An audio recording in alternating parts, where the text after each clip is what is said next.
Connaissez-vous quelqu'un capable de délivrer les plus mal pris?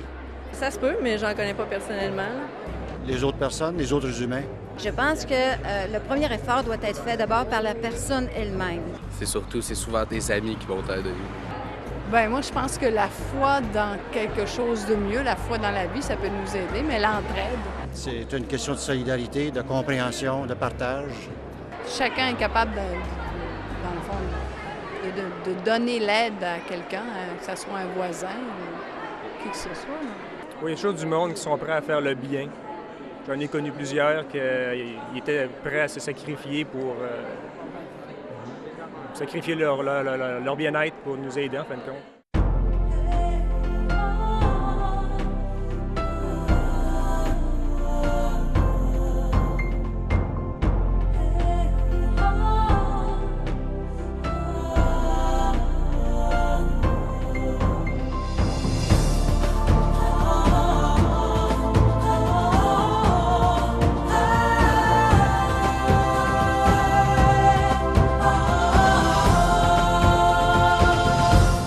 Mesdames, Messieurs, bonjour et bienvenue à l'émission L'heure de la bonne nouvelle. Aujourd'hui, nous allons découvrir ensemble celui qui délivre les gens les plus mal pris. À la chronique La Bible répond, nous allons découvrir ensemble qui peut vraiment délivrer les plus mal pris. Et c'est Jean-Pierre qui va répondre à cette question. Et à la chronique du témoignage, nous allons entendre un témoignage d'une personne vraiment transformée, une personne que j'ai trouvée épanouie, mais qui pourtant a un lourd passé. Au message, c'est notre ami François qui va nous parler du plus grand libérateur. Et Tabitha Lemaire va être de retour avec nous avec le chant libre. Découvrons ensemble celui qui peut vraiment nous délivrer.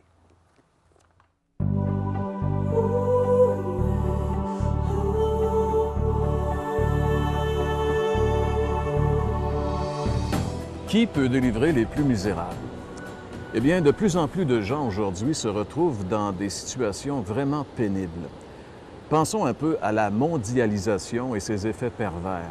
À chaque année, en Amérique du Nord, il y a des centaines, sinon des milliers d'usines qui doivent fermer leurs portes à cause de la mondialisation, justement.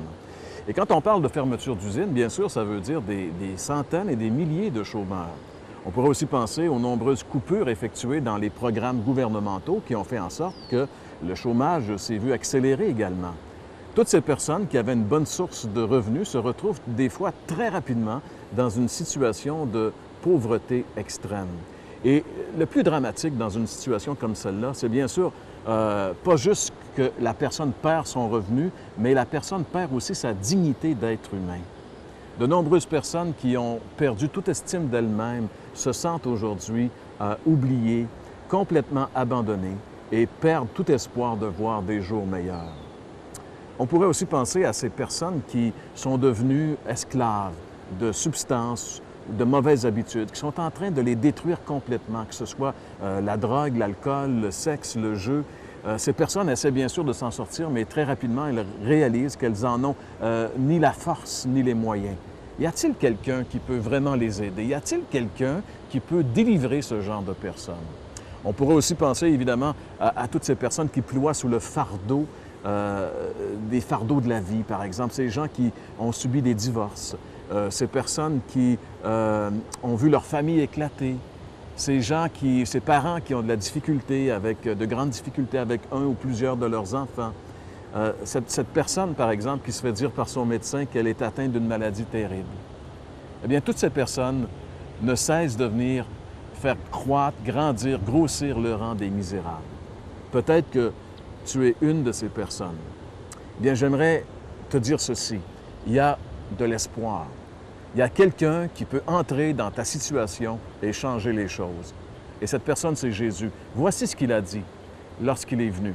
Lisons ensemble ce passage dans l'Évangile de Luc, chapitre 4, et le verset 18. « L'Esprit du Seigneur repose sur moi, dit Jésus. Il m'a choisi et consacré par son onction pour apporter la bonne nouvelle aux malheureux. Il m'a envoyé pour annoncer aux captifs qu'ils peuvent être libérés et aux aveugles qu'ils verront de nouveau, pour apporter la délivrance à ceux qui sont écrasés sous le poids de leur fardeau. » Oui, Jésus peut délivrer les plus misérables. Il est venu pour cela. Tu n'as qu'à venir à lui et lui demander de t'aider dans ta situation. Vous aimeriez approfondir votre réflexion suite à cette émission? L'Heure de la Bonne Nouvelle vous offre gratuitement un exemplaire du Nouveau Testament, le calendrier de méditation quotidienne Bonne Semence, ainsi que le livre Qu'est-ce qu'un chrétien? Pour recevoir le tout, écrivez-nous et faites-nous part de vos commentaires à l'adresse suivante. L'Heure de la Bonne Nouvelle, case postale 1054 Sherbrooke, J1H5L3. Vous pouvez également nous joindre par courrier électronique hbn@abacom.com. L'Heure de la Bonne Nouvelle vous invite à participer à l'un des nombreux déjeuners de l'espoir. Ces déjeuners ont lieu dans plusieurs restaurants réputés de la province et vous sont offerts gratuitement. Pour connaître les détails concernant l'endroit, la date et l'heure pour votre région, composez le numéro sans frais 1-877-537-7647. Vous pouvez également consulter le site web www.déjeuner.org.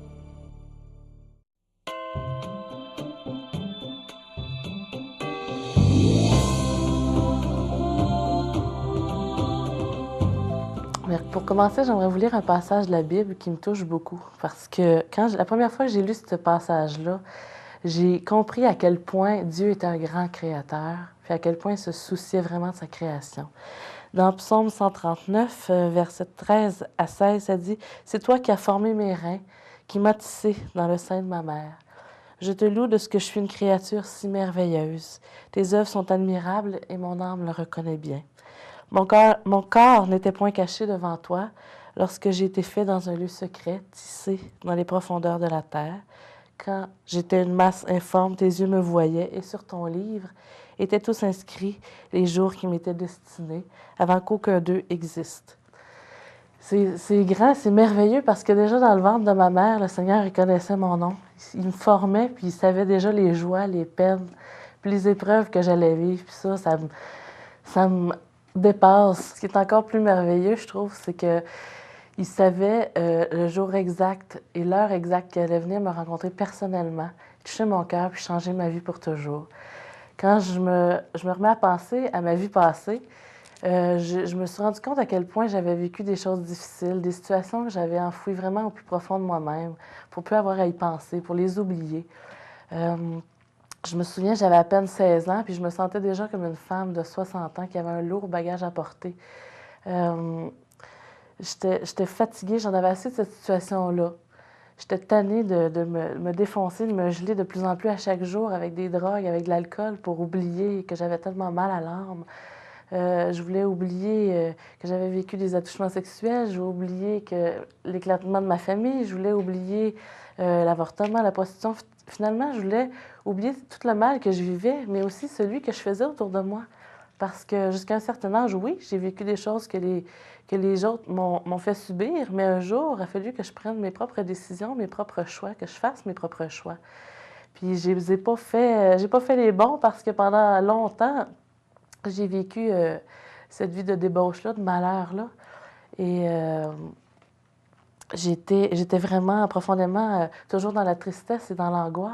Et un jour, au mois de février 1997, le Seigneur est venu me poser une question. Simplement et doucement, il est venu me demander si j'en avais assez de cette triste vie sans but ou si je voulais continuer encore à descendre plus bas. À ce moment-là, je n'ai pas été capable de résister plus longtemps. C'est pas que je me sentais forcée à faire quoi que ce soit, c'est le Seigneur qui m'ouvrait les yeux, il me faisait saisir une partie de son si grand amour pour moi. Je me sens pressée de lui dire que, oh oui Seigneur, j'en avais assez de cette vie-là, je lui donnais ma vie et que oui, elle lui appartenait désormais et qu'il pouvait en faire ce qu'il voulait. Par la suite, le Seigneur m'a amené aussi à voir au travers de ses yeux la gravité de mon péché. Il m'a amené à la repentance. Puis c'est en lui demandant pardon que j'ai pu être libre de mon passé si ténébreux. Parce que pendant longtemps, j'ai traîné ce si lourd fardeau sur mes épaules qui m'emmenait à vivre de la honte, de la culpabilité et une si grande solitude. Aujourd'hui, quand je repense à mon passé, mais surtout quand il y a des souvenirs douloureux qui me reviennent en tête, je peux remercier de tout mon cœur le Seigneur parce qu'il avait toujours été là pour moi, à chaque situation, parce que dans ce que j'ai vécu, ça aurait pu toujours être pire. Rien n'est possible à Dieu et je glorifie son nom pour ce qu'il a fait, pour ce qu'il fait et pour ce qu'il fera dans mon cœur, parce qu'il a commencé une œuvre merveilleuse en moi, puis il n'a pas terminé. Il me nourrit, puis il m'enseigne par sa parole. Et une chose qu'il m'a montré, entre autres, c'est qu'il n'est pas mort à la croix juste pour moi. Il est mort aussi pour mes amis, pour mes voisins, pour ma famille, pour tout le monde. Le Seigneur m'a montré tout l'amour qu'il avait pour moi, malgré le fait que je l'ai rejeté si longtemps. Il m'a rendu témoin d'une chose extraordinaire. Puis aujourd'hui, je ne peux pas garder ça pour moi puis rien faire avec. Aujourd'hui, par sa grâce, il me donne la liberté de parler, de partager les souffrances et les peines que j'ai vécues. Mais ce qu'il veut davantage que je fasse, c'est de partager sa belle histoire d'amour avec moi. C'est un Dieu fidèle qui m'a fait le privilège de venir me rencontrer il y a environ 8 ans. Et c'est encore un Dieu qui est fidèle aujourd'hui avec moi à chacun de mes pas. Il m'a donné la grâce de me faire goûter son amour. Et aujourd'hui, mon seul désir, c'est vraiment de servir et d'obéir à sa parole. Je ne suis pas capable de le faire par mes propres forces, mais c'est Jésus qui vit en moi, qui me donne le vouloir et le faire. Tout à l'heure, quand j'ai commencé, j'ai partagé un passage dans la Bible, mais j'aimerais aussi terminer par un autre passage qui me tient particulièrement à cœur, parce que le Seigneur a vraiment changé mon cœur, il a changé ma façon de penser. Puis il a ancré vraiment une assurance au plus profond de moi pour son amour, pour moi justement. Puis c'est dans Romains 8, le verset 38-39, ça dit « Car j'ai l'assurance que ni la mort, ni la vie, ni les anges, ni les dominations, ni les choses présentes, ni les choses à venir, ni les puissances, ni la hauteur, ni la profondeur, ni aucune autre créature ne pourra nous séparer de l'amour de Dieu manifesté en Jésus-Christ, notre Seigneur. » Amen.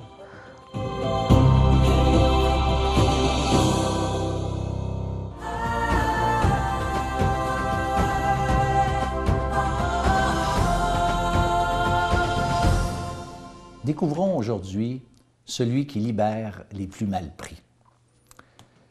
Je veux vous présenter aujourd'hui une personne qui était particulièrement mal pris. C'est une histoire que je tire de l'Évangile selon Marc au chapitre 5 et c'est l'histoire d'un homme qui était possédé d'esprits impurs. En fait, il était possédé de plusieurs esprits en même temps. Et puis, regardons ensemble un texte qui décrit la situation dans laquelle il était, qui nous montre à quel point cet homme était, mais vraiment, vraiment mal pris. On lit ensemble ce texte, versets 3, 4 et 5, Marc au chapitre 5. « Cet homme avait sa demeure dans les sépulcres, et personne ne pouvait plus le lier, même avec une chaîne, car souvent il avait eu les fers aux pieds et avait été lié de chaînes. Mais il avait rompu les chaînes et brisé les fers, et personne n'avait la force de le dompter. Il était sans cesse, nuit et jour, dans les sépulcres et sur les montagnes, criant et se meurtrissant avec des pierres. » Luc, l'évangéliste, qui nous raconte aussi la même histoire, ajoute ce détail que depuis longtemps, cet homme n'avait pas d'habit sur lui. Donc, il était nu comme ça depuis des années et avec un comportement on ne peut plus bizarre. Eh bien, cet homme était vraiment mal pris, n'est-ce pas? Bien, il y a une situation qui était hors de contrôle pour lui, une situation que ni lui ni ceux qui l'entouraient ne pouvaient en venir à bout. Eh bien, c'est un phénomène très particulier que nous venons de considérer. Et comment expliquer ce phénomène? Eh bien, selon la Bible, le monde des esprits est un monde bien réel. Et c'est difficile à expliquer pourquoi, mais de toute évidence, les esprits impurs cherchent à posséder des corps physiques. Et selon la Bible, les démons aussi connaissent non seulement Dieu, non seulement les démons croient en Dieu, mais ils savent exactement qui est Jésus, quelle autorité a Jésus. Et c'est intéressant, lorsque l'homme voit Jésus, il se précipite littéralement vers lui. On n'a pas lu les versets, mais il se précipite vers lui, il se prosterne devant lui. Il l'appelle en plus Jésus, Fils du Dieu très haut. Ça veut vraiment dire qu'il connaissait qui était Jésus. Et en plus encore, eh bien, les esprits le supplient de ne pas les envoyer, de ne pas les tourmenter, de ne pas les envoyer dans l'abîme, nous dit l'évangéliste Luc dans son récit, et de ne pas les tourmenter avant leur temps. Ça nous montre clairement que ces esprits-là reconnaissaient qui était Jésus, ils reconnaissaient son autorité et ils connaissaient aussi leur condamnation imminente. Les puissances démoniaques sont une des puissances les plus grandes concernant les esclaves, les gens qui sont vraiment esclaves d'un tel monde. Pensez-vous que cet homme était libre? Pensez-vous que cet homme aurait voulu être délivré de cet esclavage? Et c'est sûr que oui, mais il ne le pouvait pas.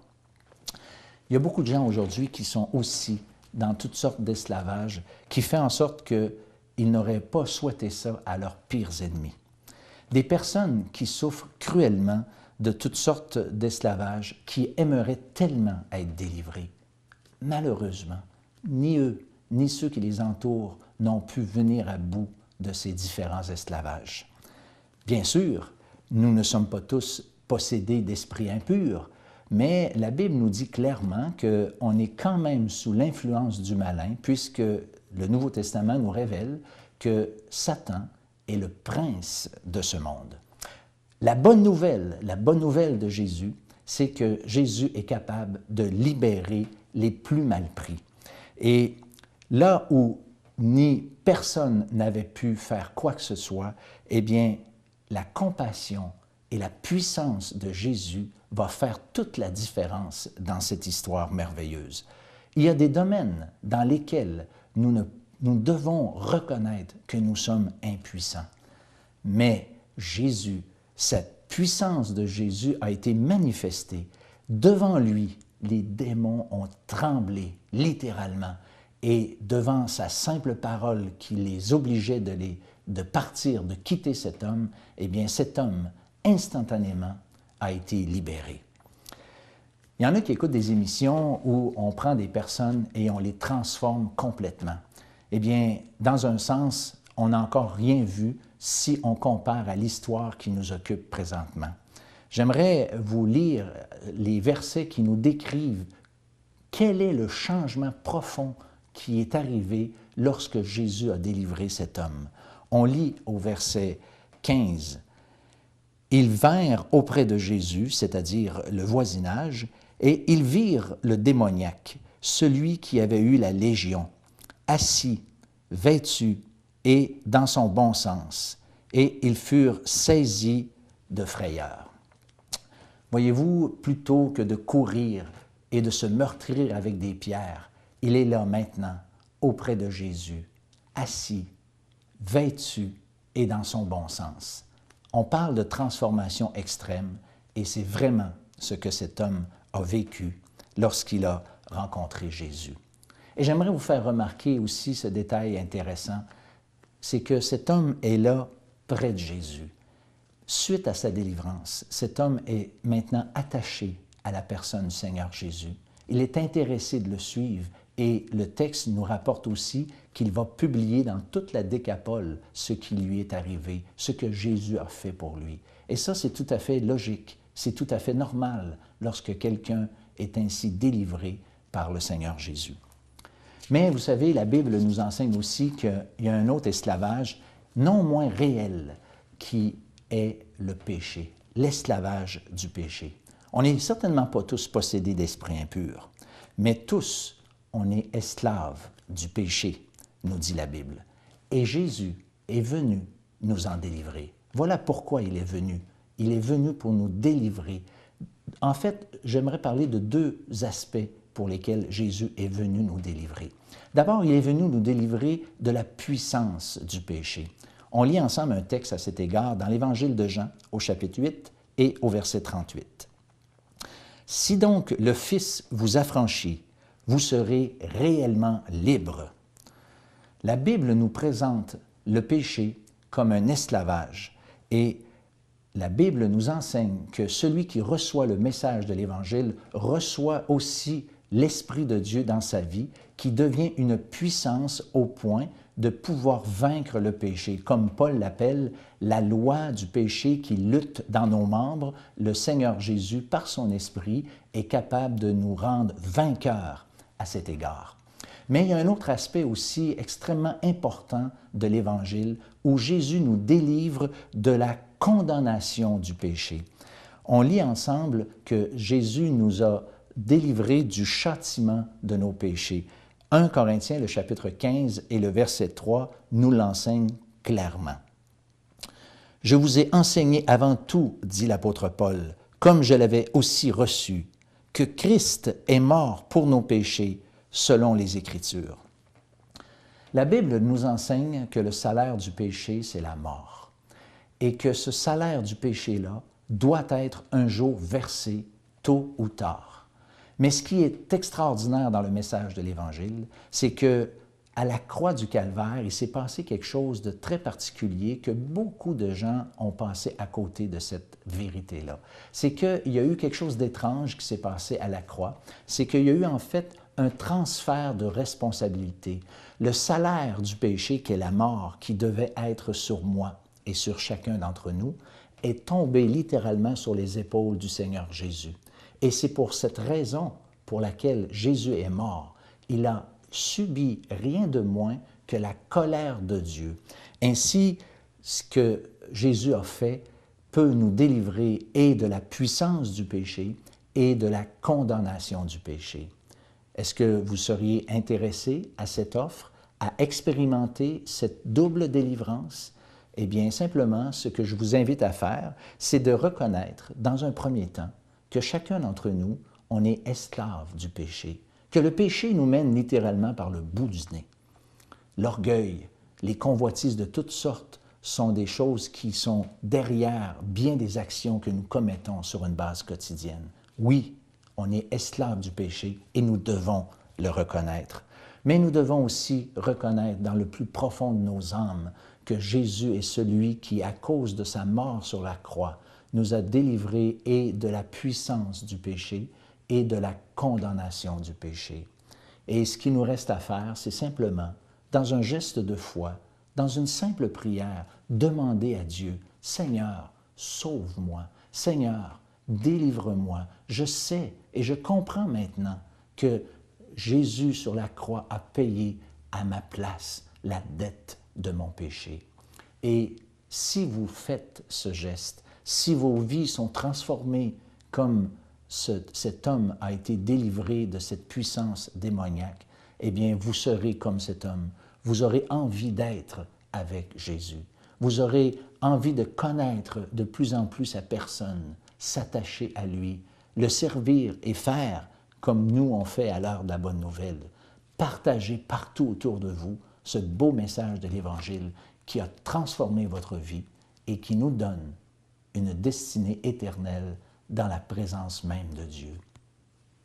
Nous vous invitons à prendre cette décision dans le secret de vos cœurs dans un premier temps et de le confesser, de le publier autour de vous dans un deuxième temps. Amen.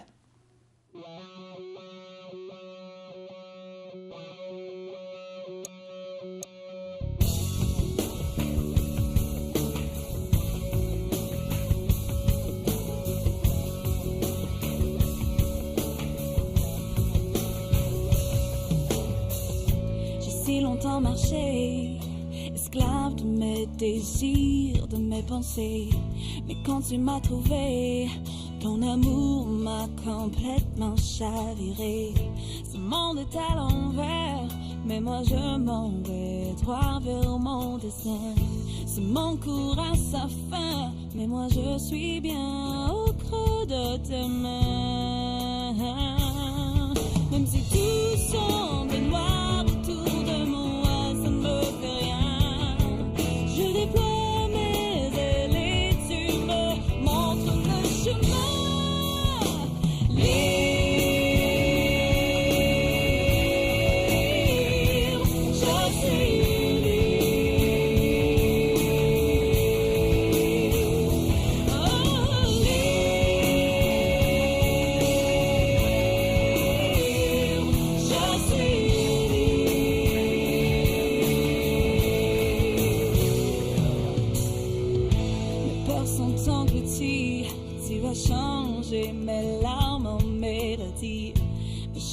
Sont tombés, tu m'as libéré, je veux te chanter.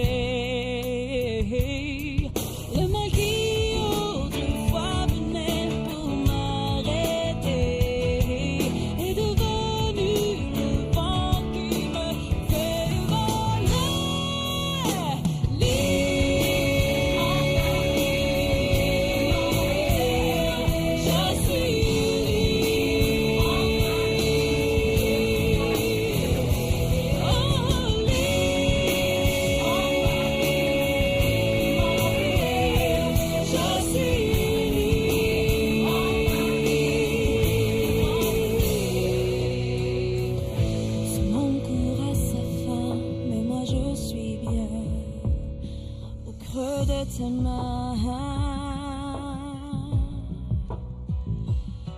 suis bien.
Merci beaucoup, Tabitha, pour ce beau chant, et non seulement pour le chant, mais aussi pour les belles images qu'on a vues qui nous démontrent qu'être libre, c'est quand même quelque chose.